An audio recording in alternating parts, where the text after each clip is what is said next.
There are some very pleasing aspects with today's numbers, but they only capture some and not all of the substantial global uncertainty that we're seeing in our economy. These are a backward-looking measure. They capture July and August and September of this year, and obviously a lot has happened since then, whether it's subsequent interest rate rises or further developments in the global economy. But this is a really solid outcome in the circumstances. This paints a picture of an economy which is relatively robust despite the substantial challenges being thrown at it from around the world. These national accounts show an economy performing solidly, withstanding the challenges facing it so far, but with substantial challenges still to come. The Australian economy grew by 0.6% in the September quarter to be 5.9% higher through the year. This is a robust result in the face of pretty serious headwinds coming at us from around the world, as well as the considerable and compounding cost of living pressures on Australian households and businesses. There are some welcome signs in today's figures, and I wanted to begin there. We are very pleased to see the beginnings of some wages growth in our economy. Average compensation per hour grew by 2.8% in the quarter. We want to see wages growth in our economy, and we're pleased to see the beginnings of some of that wages growth in the September quarter. There are also some tentative early signs of an easing in some of the supply constraints, which have been a big challenge in our economy. Dwelling investment grew for the first time since June 2021. We also saw strong growth in imports of goods, suggesting global supply chain constraints are easing a bit as well, and again, that is a good development. We also saw discretionary spending continue to recover from the impacts of COVID, with Australians spending more on travel and services. And overall, household consumption rose by 1.1% in the quarter. And household consumption is a big part of the story that we're seeing in these national accounts, making a big contribution to growth in the quarter. But we also know that cost of living pressures and rising interest rates are taking a toll on household budgets. That's being felt right now, and it will be felt increasingly in the economy in the months ahead. Now, we can see the beginnings of this again in the numbers that we have for the September quarter. If you look at the measure of prices in the national accounts, that rose rapidly in the quarter. And you can also see in the household savings ratio that Australians are saving less out of their income now than they were before. And we're back down to 6.9% in the quarter, which is lower than it was in the June quarter, and it's now at the sorts of levels that we saw pre-COVID. And since the end of that September quarter, we've seen 3 more interest rate hikes. We've also seen flooding and natural disasters, which will hit food prices and agricultural exports in the coming months and the coming quarters as well, and that's a significant factor. The national accounts, as I said, are obviously backward-looking. They're not forward-looking. The challenges in our economy are not behind us. They are ahead of us. Certainly the challenges in the global economy are not behind us. They are ahead of us as well. The ongoing impact of the global energy shock caused by Russia's invasion of Ukraine is having a big impact. The troubling reports out of China in recent days, where there's been a huge spike in COVID cases, the biggest outbreak in that country so far, and we've got heightened uncertainty in the global economy and the promise of further tightening from central banks right around the world. Obviously, that will have implications for our economy as well. And on the domestic front, we've unfortunately come to expect some pretty volatile weather conditions, particularly over the Australian summer, and we need to factor that in as well. We think these sorts of factors, global and domestic, will increasingly weigh on Australia's economic growth over the next year. And that's why the budget forecast that Treasury provided in October were for a softening in the Australian economy, a softening in consumption because of higher interest rates, a softening in growth because of the combination of that, and a softening in the global economy as well. And so we need to be realistic about our prospects in the months ahead as well. And that's why our budget was so geared to these sorts of challenges that we're seeing in the global economy and the domestic economy. Our economic plan is all about making the budget more responsible and our economy more resilient, and our highest priority is this fight against inflation in our economy. Inflation is the biggest challenge that we have in our economy, and that's why our budget settings and our economic plan are all about dealing with these cost of living pressures which are doing such damage to household budgets. So our economic plan is obviously to provide responsible cost of living relief in a way that doesn't add to inflation. It's about targeted investments in a stronger, more resilient and more modern economy, particularly by dealing with issues in our supply chains, and particularly the labour and skills shortages which have been holding our economy and our employers back. And I think most importantly of all in that budget, we did show substantial restraint when it comes to spending, making sure that the revenue upgrades that we've seen from higher commodity prices are flowing through to the budget, rebuilding our buffers against this global uncertainty at the same time as we're not adding to the inflation pressures which are doing such damage to household budgets and to businesses as well. And our plans were endorsed by the credit rating agency Fitch over the weekend. When they affirmed our AAA credit rating, they showed that the budget settings are absolutely right for the conditions that we confront, the sorts of things that are highlighted in these national accounts today. But we know that there is obviously more to do to make our economy more resilient and to deal with some of these price pressures in our economy. That's why we are working so hard on a responsible, reasonable, meaningful, temporary response to these price spikes in energy markets which are brought about by the war in Ukraine. We're obviously working closely with the states, with the regulators, with the impacted industries to do what we can to take the sting out of some of these price rises when it comes to energy. Energy prices are a bigger and bigger part of the biggest challenge in our economy, that inflation challenge.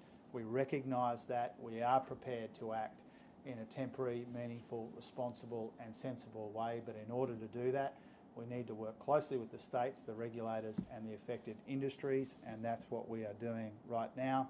We've already begun work on the next budget in May. The Expenditure Review Committee has been meeting through the course of this week to get those settings right, to continue to get those settings right for these conditions that we confront, part of which have been captured in the September national accounts. We are pretty clear-eyed about the challenges in the global economy and what that means for our own economy. We are pleased with some of the strength that has been shown, particularly in wages in these national accounts, but we know that the difficult economic conditions, particularly in the global economy, are not behind us, they are ahead of us, and that's why we are doing so much work focused on where we can meaningfully make a difference in the context of high inflation and rising interest rates and global uncertainty to do what we can, not just to batten down the hatches against these global conditions, but to build the better future that Australians need and deserve as well. Over to you.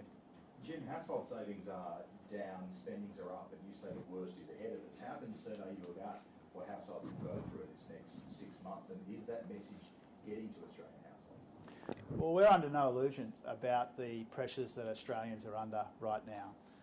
We've got big pressure on energy prices from the war in Ukraine. We've got rising interest rates at the same time as people were already confronting some difficulties in our own economy brought about by all of this global uncertainty.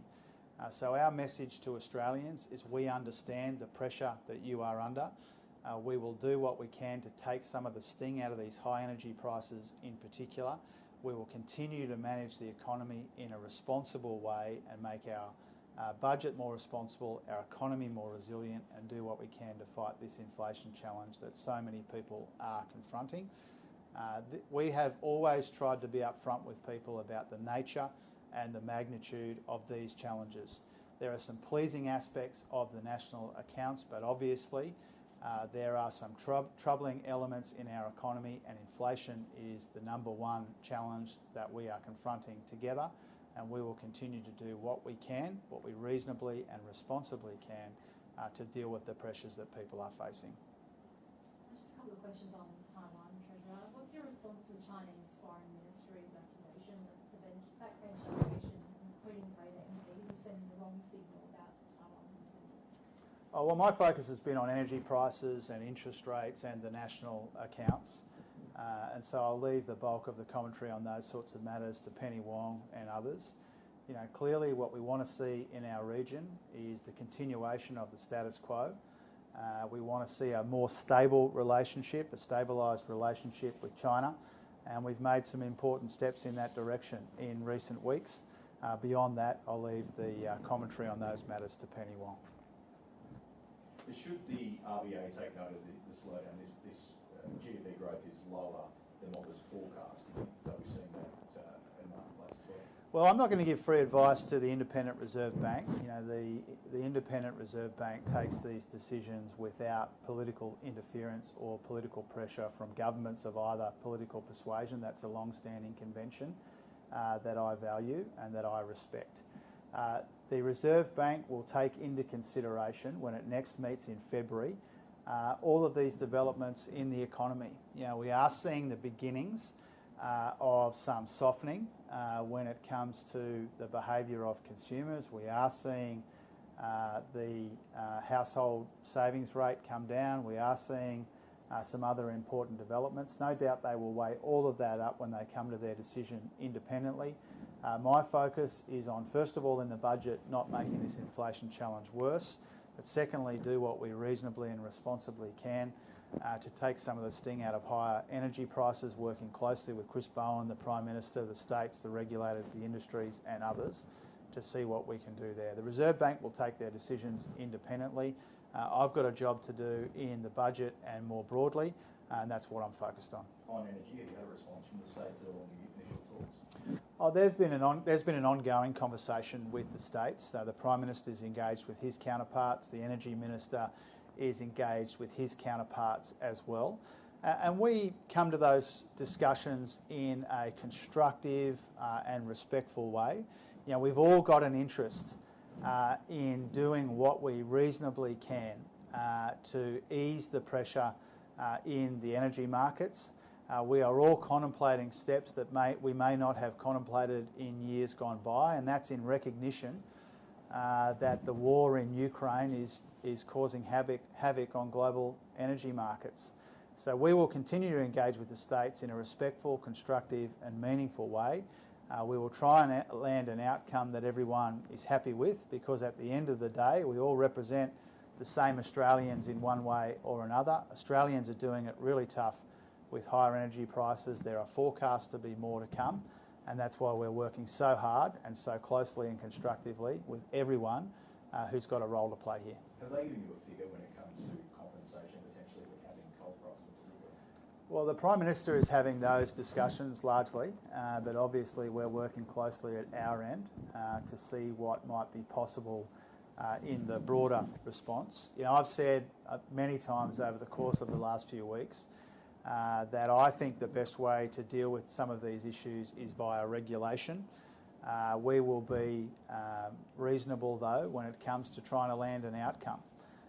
The Prime Minister's had a number of conversations with his counterparts. The Energy Minister will meet with his counterparts tomorrow in advance of National Cabinet on Friday. Those conversations have been constructive, and we will do what we reasonably and responsibly can to get to an outcome in the interests of the Australian people and also Australian industry. The price of coal is quite high at the moment. Could the royalties coming in from the export of coal go back to some of those states from the Commonwealth? Well, high commodity prices are helpful to the budget and harmful to industry and Australians when it comes to energy markets. And we've said that these prices have been incredibly volatile. It's the right approach to take a pretty cautious view of these high commodity prices because they bounce around a lot. Our preference is to deal with these challenges via regulation, but we've said we're prepared to be reasonable when it comes to the Commonwealth budget as well. But the Commonwealth budget is not a bottomless pit of cash, and we need to be responsible there as well. We inherited $1 trillion in debt and deficits as far as the eye can see. We've made some good progress when it comes to budget repair, getting that debt down over the next couple of years in particular. We need to be careful and responsible about Commonwealth funds. Our emphasis is still on the regulatory side, but we will be reasonable in these discussions. You mentioned wage growth. The concern, given this wage growth, the highest in 15 years, has come before the industrial relations laws came in, that they will fuel inflation in the future? No. And the reason I'm not is because this inflation challenge that we have is not because wages growth has been too strong. The inflation challenge that we have in our economy is a consequence of issues in our supply chains, the war in Ukraine, a whole range of other factors, but wages are not one of the reasons why we have inflation in our economy. We welcome stronger wages growth. We want to see wages growth which is strong and sustainable, and we want to see productivity come up at the same time.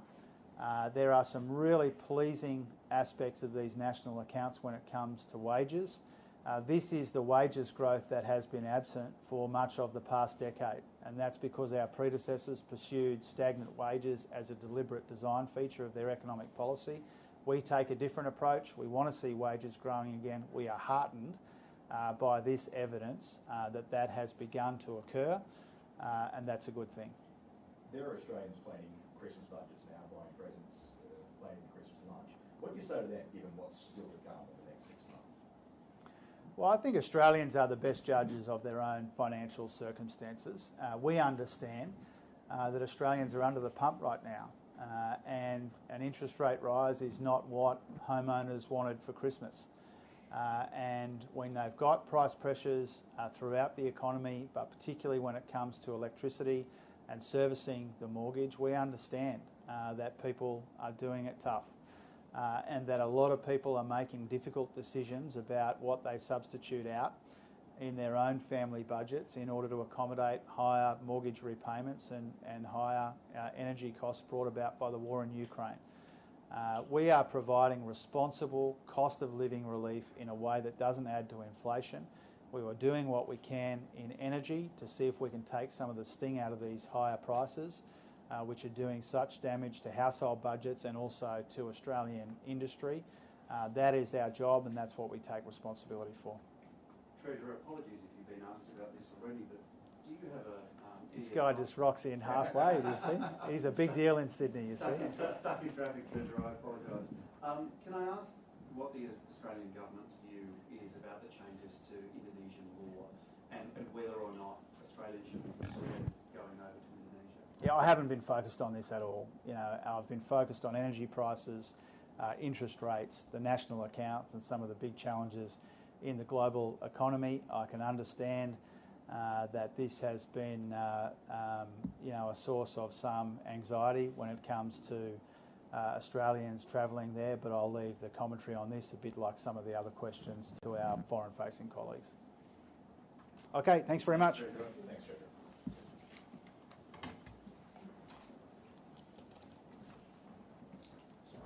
I appreciate it, guys. Thank you.